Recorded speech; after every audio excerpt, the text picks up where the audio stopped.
सत्यभामा अपने पुण्य का व्रत के दौरान देवर्षि नारद द्वारा प्रिय वस्तु के दान की मांग करने पर श्री कृष्ण को दान कर देती है।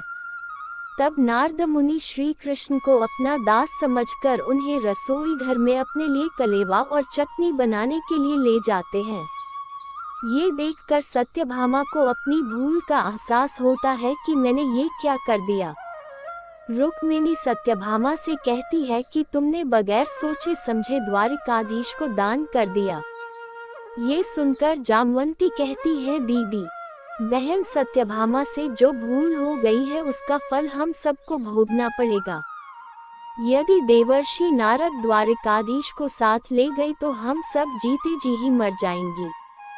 इस समय आप ही हमारी सहायता कर सकती हैं। ये सुनकर रुक्मिणी कहती है, चलो देखते हैं क्या हो सकता है। फिर दोनों रसोई घर की ओर जाने लगती है तो द्वार के पीछे छुपे श्री कृष्ण और नारद वहां से रसोई घर में भाग जाते हैं। नारद मुनि श्री कृष्ण से कहते हैं, प्रभु जल्दी चलो। फिर श्री कृष्ण नारद मुनि से संकेतों में कहते हैं, अरे आप ऊपर बैठे और मुझे चटनी पीसने दो। तब नारद जी स्वामी बनकर ऊपर बैठ जाते हैं और श्री कृष्ण चटनी पीसने लगते हैं। तभी वहां पर रुक्मिणी, सत्यभामा और जामवंती तीनों आकर देखती है कि प्रभु दास बनकर चटनी पीस रहे हैं और नारद मुनि आंखें बंद कर ध्यान कर रहे हैं। ये देखकर सत्यभामा को बड़ा दुख होता है। फिर रुक्मिणी श्री कृष्ण के पास बैठकर हाथ जोड़कर कहती है, स्वामी। तभी नारद मुनि जी की आंखें खुल जाती है। फिर रुक्मिणी कहती है, स्वामी आप ये क्या कर रहे हैं। ये सुनकर श्री कृष्ण कहते हैं, चटनी पीस रहा हूँ देवी चटनी।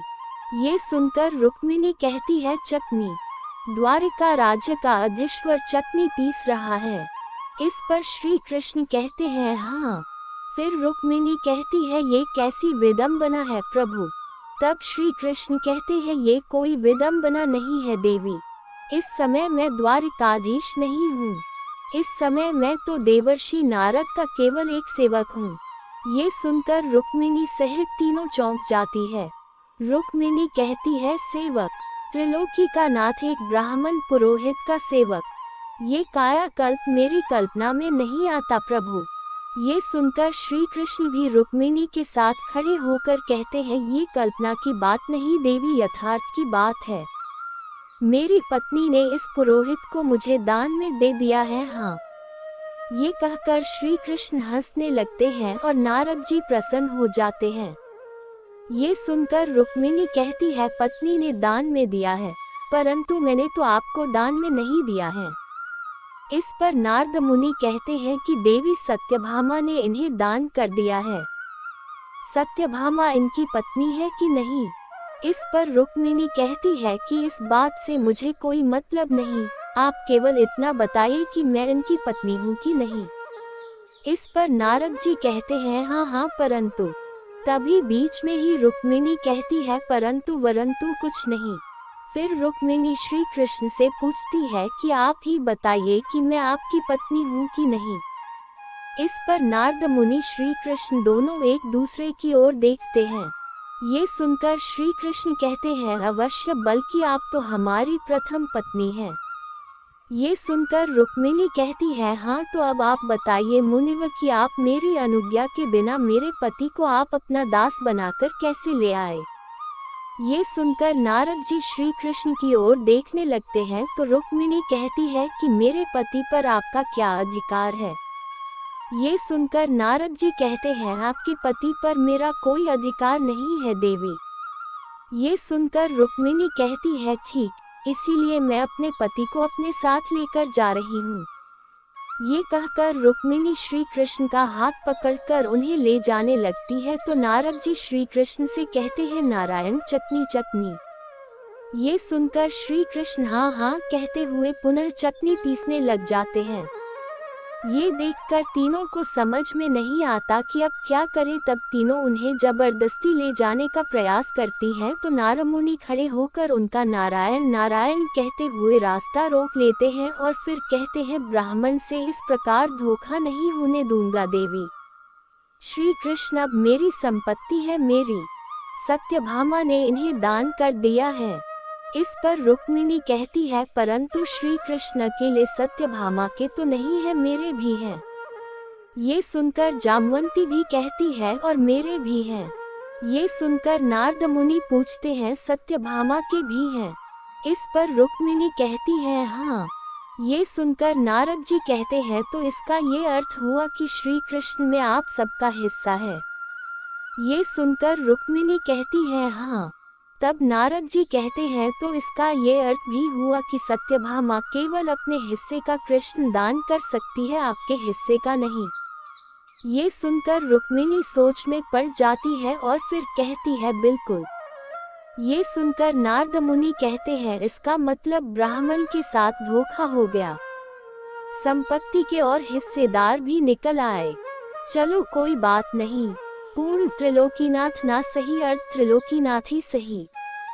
सो अब तो एक ही तरीका है कि सत्यभामा के हिस्से वाला कृष्ण मुझे दे जाओ और अपने वाले हिस्से का कृष्ण आप ले जाओ। ये सुनकर श्री कृष्ण प्रसन्न हो जाते हैं। ये सुनकर रुक्मिणी आश्चर्य से कहती है, क्या? तब नारद जी कहते हैं, हाँ हाँ, तर्क में आप जीत गई देवी रुक्मिणी, आपकी बात मैंने मान ली देवी। सो देवी सत्यभामा, कृपया ये बताइए कि श्री कृष्ण के हाथ, पाँव, कान, आँख आदि में से आपके हिस्से में क्या आता है, बस उतना मुझे दे दीजिए। नारायण नारायण। ये सुनकर रुक्मिणी मानसिक रूप से श्री कृष्ण से पूछती है, अब क्या करें? तो श्री कृष्ण कहते हैं, मैं भी कुछ नहीं कर सकता। फिर नारद मुनि कहते हैं, देवी सत्यभामा कुछ तो कहिए, आप क्या दे रही हैं मुझे? ये सुनकर आंखों में आंसू लिए सत्यभामा कहती है, मैं समझ नहीं पा रही हूँ देवर्षि कि मैं आपको क्या उत्तर दूँ। इन त्रिलोकीनाथ में मेरा कितने हिस्से पर अधिकार है, मैं तो ये भी नहीं जानती। एक दिन ऐसा था जब मैं समझती थी कि इन पर केवल मेरा ही अधिकार है, और एक आज का दिन है जब वह मेरा अहंकार टूट चुका है। अब मैं जान चुकी हूँ कि ये मेरे तो क्या किसी के भी नहीं है और सबके भी हैं। त्रिलोकी के समस्त चराचर प्राणियों में एकमात्र आधार यही तो है। मैं तो इनके कोटि कोटि भक्तों में से एक तुच्छ गुणहीन और अहंकारी भक्त हूँ, और इनके हृदय की विशालता दो देखिए कि मुझ जैसे अहंकारी भक्त की बात रखने के लिए ये आपके सेवक बने चटनी पीस रहे हैं। मेरी इस भयंकर भूल का कोई प्रायश्चित हो तो मुझे बताइए। उस प्रायश्चित की कीमत यदि मेरे प्राणों से चुकाई जा सकती है तो मैं इसी क्षण अपने प्राण अपने चरणों में न्योछावर करने के लिए तैयार हूँ। मेरे प्राण ले लीजिए मुनिव, परंतु मेरे स्वामी को मेरे वचनों से मुक्त कर दीजिए। ये सुनकर नारद मुनि कहते हैं, मैं प्राण तो नहीं ले सकता क्योंकि यह तो काल भगवान की संपत्ति है, परंतु यदि प्रायश्चित के लिए इनके बदले में कोई कीमत चुकानी हो तो प्राणों जैसी अमूल्य वस्तु को छोड़कर कोई मूल्यवान वस्तु इनके बदले में दे दो, हम इन्हें मुक्त कर देंगे। ये सुनकर सत्यभामा प्रसन्न होकर कहती है, सच? तब नारद जी कहते हैं, हाँ देवी, अपने पति के लिए आपके हृदय में इतनी गहरी भावना देखकर मेरा हृदय भी पिघल गया। सो मैंने इन्हें मुक्त करने का निश्चय कर लिया है, तो आप इनका कुछ तो मोल चुका दो। ये सुनकर सत्यभामा कहती है, कुछ क्या मुनिवर, इनके बदले में मैं आपको इतना दूंगी कि जितना आज तक आपको किसी ने कुछ ना दिया होगा। ये सुनकर श्री कृष्ण सत्यभामा को देखते हैं कि हाँ, अभी भी अहंकार बाकी है। सत्यभामा कहती है कि ऐसी अमूल्य मणियां हैं, ऐसे ऐसे रत्न हैं और इतना सोना है कि आप समेटते समेटते थक जाएंगे, परंतु सोना खत्म नहीं होगा। ये सुनकर नारद मुनि कहते हैं, नारायण नारायण, मैं इतने धन का क्या करूँगा देवी? शास्त्र कहता है कि ब्राह्मण को लोभी नहीं होना चाहिए। मैं तो उतना ही लूंगा जितना शास्त्र में मर्यादा है। तब सत्यभामा कहती है, शास्त्र में कितनी मर्यादा है? ये सुनकर नारद मुनि कहते हैं कि शास्त्र कहता है कि इस परिस्थिति में इनके श्री कृष्ण के तोल के बराबर कोई भी पदार्थ दे दीजिए, बस प्रायश्चित स्वीकार हो जाएगा। ये सुनकर सत्यभामा कहती है, कोई भी पदार्थ अर्थात तब नारद मुनि कहते हैं नारायण नारायण, अर्थात कुछ भी देवी, कुछ भी फल हो, फूल हो, चावल हो और चाहे पत्ते ही हो देवी, जो कुछ भी आप श्रद्धा से इनके तोल के बराबर देंगी वो मैं स्वीकार कर लूंगा। ये सुनकर सत्यभामा गर्वित होकर प्रसन्न हो जाती है और कहती है धन्यवाद देवर्षि, जब सत्यभामा इनका तुलादान करेगी तो फूल पत्तों से नहीं, सोने चांदी से करेगी, माणिक मोतियों से करेगी। ये सुनकर नारद मुनि हंसते हुए कहते हैं नारायण नारायण, जैसी आपकी इच्छा देवी, तुलादान का प्रबंध कीजिए। ये सुनकर हाथ जोड़कर सत्यभामा कहती है जी। तब श्री कृष्ण नारद मुनि की ओर देखकर मुस्कुराते हैं। फिर सभी लोगों और कई ब्राह्मणों के समक्ष विधिवत रूप से तुला के एक पलड़े में श्री कृष्ण को बैठाया जाता है और दूसरे में सत्यभामा थाल में सजे सोने, चांदी और माणिक को रखती है। कई थाल रखने के बाद भी जब वह ये देखती है कि श्री कृष्ण का पलड़ा तो हिला भी नहीं, तब वह और थालें रखवाती है। आसमान में सभी देवी और देवता श्री कृष्ण की इस लीला को देखकर प्रसन्न होकर उन्हें नमस्कार करते हैं। फिर दूसरे पलड़े में और थालें रखी जाती हैं तो ये देखकर नारद मुनि प्रसन्न होकर कहते हैं नारायण नारायण, परंतु श्री कृष्ण का पलड़ा हिलता भी नहीं है। जगतपति श्री कृष्ण जी को तोलने चली है एक दीवानी, कैसा है ये साहस, कैसी बुद्धिमानी, क्या कोई उनका मोल लगाए, किन रत्नों से तोला जाए। धर्म अर्थ काम मोक्ष के है स्वयं जो दानी, श्री कृष्ण जी को तोलने चली है एक दीवानी। तोल रही तू श्रीहरि को, हरि तेरी भक्ति को तोल रहे हैं। आप न जाने को है कि प्रभु तेरे अहम की ग्रंथियां खोल रहे हैं।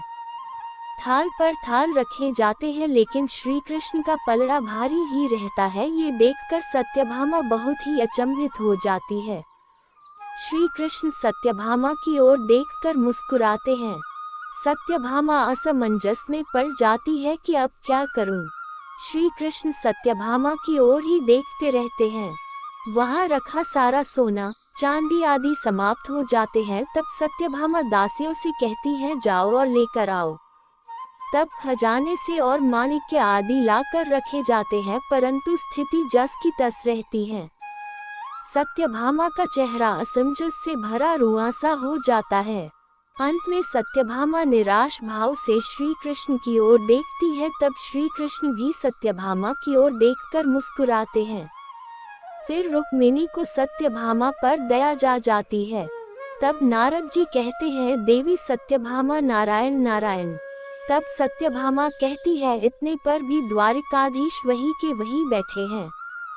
फिर सत्यभामा दासियों को पुनः आदेश देती है जाओ थोड़ा जेवर और लेकर आओ।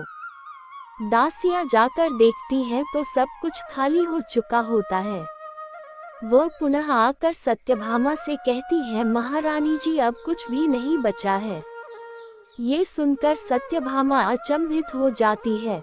तब वह अपने गले का हार निकालकर तुला में रख देती हैं। फिर अपनी कमरबंद को भी रख देती हैं। ये देखकर प्रभु मुस्कुराते रहते हैं। तब वह अपने हाथ के कंगन उतार कर रख देती हैं। फिर मुकुट रखकर श्री कृष्ण की ओर देखती है लेकिन श्री कृष्ण वैसे के वैसे ही बैठे रहते हैं। ये देखकर सत्यभामा बेहद ही निराश हो जाती है क्योंकि अब उसके पास कुछ भी नहीं बचता है। तब रुक्मिणी मानसिक रूप से श्री कृष्ण से कहती है द्वारिकाधीश अब तो सत्यभामा पर कृपा कर दीजिए। ये सुनकर श्री कृष्ण कहते हैं मेरी कृपा तो सब पर रहती है देवी। तब रुक्मिणी पूछती है तो फिर सत्यभामा की इतनी कठिन परीक्षा क्यों ले रहे हैं आप। तब श्री कृष्ण कहते हैं कि परीक्षा तो सबको देनी ही पड़ती है। सत्यभामा केवल स्वर्ण से मुझे तोलना चाहती है, परंतु वह ये भूल गई है कि नारी के पास इन आभूषणों के अतिरिक्त और भी बहुत कुछ है। नारी का मन, उसका समर्पण भाव और उसकी आत्मा। आभूषण तो केवल देह को सुंदर बनाते हैं देवी, मन को नहीं। ये सुनकर रुक्मिणी कहती है तो फिर सत्यभामा का मन भी सुंदर बनाइए ना। ये सुनकर श्री कृष्ण कहते हैं वही तो कर रहा हूँ देवी, क्या तुम सत्यभामा की सहायता नहीं करोगी। तब रुक्मिणी कहती है, जो आज्ञा प्रभु। फिर रुक्मिणी निराश खड़ी सत्यभामा के पास जाती है तो सत्यभामा कहती है, दीदी, मेरे पास जो कुछ था मैं सब कुछ इन्हें अर्पण कर चुकी हूँ।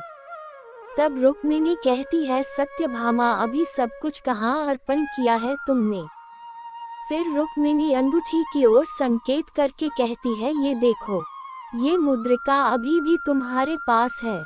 फिर रुक्मिणी मुद्रिका निकाल कर कहती है, आभूषण तो देह के बाहरी आडंबर होते हैं पगली, इनके सहारे तुम श्री कृष्ण को तोलने चली थी, परंतु देख लिया ना इनका कौतुक। इन्हें अपनी आत्मा के अनुराग से तोलो सत्यभामा, एक पत्नी की भावना से तोलो। हाँ, ये सोने के आभूषण तुम्हारे अहंकार के प्रतीक थे, अच्छा किया जो उन्हें अर्पण कर दिया। अब एक भक्त की भांति इन्हें पुकारो, भक्ति और प्रेम से ये हार जाएंगे, धन और अहंकार की शक्ति से नहीं। श्री कृष्ण सत्यभामा की ओर देखकर मुस्कुरा रहे होते हैं। फिर रुक्मिणी वह अंगूठी सत्यभामा को देकर कहती है, लो, ये अंतिम मुद्रिका पूरी श्रद्धा के साथ चढ़ा दो और इसके साथ अपनी आत्मा भी चढ़ा दो इस तुला पर। निश्चय ही जीत तुम्हारी होगी सत्यभामा। धन का अहंकार छोड़ो, ये तो तुलसी के पत्ते से भी रीझ जाएंगे। फिर रुक्मिणी तुलसी का एक पत्ता लेकर अंगूठी में लगाकर सत्यभामा को दे देती है। सत्यभामा उसे लेकर देखती है और अपने माथे से लगाकर पूर्ण श्रद्धा और भक्तिभाव से तुला पर रख देती है और तभी चमत्कार होता है। प्रभु का पलड़ा ऊपर उठ जाता है, सभी खड़े होकर फूल बरसाने लगते हैं और सत्यभामा ये देखकर प्रसन्न और अचंभित हो जाती है और श्री कृष्ण को आंसू भरकर भक्तिभाव से देखने लगती है। श्री कृष्ण भी प्रसन्न होकर सत्यभामा को देखकर गदगद हो जाते हैं। ये देखकर नारद मुनि श्री कृष्ण को प्रणाम करके कहते हैं, नारायण नारायण, लो प्रभु, जितना पाठ आपने पढ़ाया था उतना मैंने पूरा कर दिया, और कोई आज्ञा है? ये सुनकर सत्यभामा मुस्कुराते हुए श्री कृष्ण की ओर देखकर कहती है, अच्छा, तो इस नाटक के सूत्रधार आप ही थे। ये सुनकर श्री कृष्ण हंसते हुए कहते हैं, हाँ सत्यभामा, इस ब्रह्मांड में जितने नाटक होते हैं या हो रहे हैं उन सबका सूत्रधार मैं ही हूँ। देवी रुक्मिणी इस बात को भली भांति जानती है। ये सुनकर सत्यभामा प्रसन्न होकर रुक्मिणी की ओर देखने लगती है तो रुक्मिणी की मुस्कुरा देती है। ये सुनकर सत्यभामा कहती है, अब समझी मैं आपकी लीलाओं के रहस्य, मुझे अब दीदी से ही जानना पड़ेंगे। फिर सत्यभामा देवर्षि के हाथ जोड़कर कहती है, देवर्षि, आपने मेरी अंतरात्मा को अहंकार के दोष से मुक्त करवा दिया, उसके लिए आपको कोटि कोटि धन्यवाद। मुझे आशीर्वाद दीजिए कि फिर कभी मेरी आत्मा में अहंकार का प्रवेश ना हो। तब नारद मुनि कहते हैं, देवी सत्यभामा, उसके लिए प्राणी को श्री कृष्ण की भक्ति का कवच पहनना पड़ता है और भक्ति भी ये ही प्रदान करते हैं। मेरा आशीर्वाद है कि इनकी कृपा आप पर सदा बनी रहे। ऐसा कहकर नारद मुनि श्री कृष्ण को प्रणाम करके अंतर्ध्यान हो जाते हैं। फिर सत्यभामा श्री कृष्ण के चरण स्पर्श करती है तो वे उन्हें आशीर्वाद देते हैं। फिर बाद में बलराम जी श्री कृष्ण को ढूंढते हुए आते हैं और श्री कृष्ण को इसकी सूचना देते हैं कि अब मैं और तुम मामा बनने वाले हैं, हमारी बहन सुभद्रा गर्भवती है। ये सुनकर श्री कृष्ण प्रसन्न हो जाते हैं। फिर वहां रुक्मिणी आकर बताती है कि आप दोनों ने आधा ही समाचार सुना है, जबकि सुभद्रा की तो अब गोद भराई होने वाली है। फिर बलराम जी कहते हैं कि क्यों ना मैं अक्रूर जी को सभी भेंट वस्तुएं देकर उन्हें इंद्रप्रस्थ जाने की आज्ञा दूं। तब श्री कृष्ण कहते हैं, अवश्य भैया। अंत में इंद्रप्रस्थ में सुभद्रा की गोद भराई की रस्म बताई जाती है। जय श्री कृष्ण।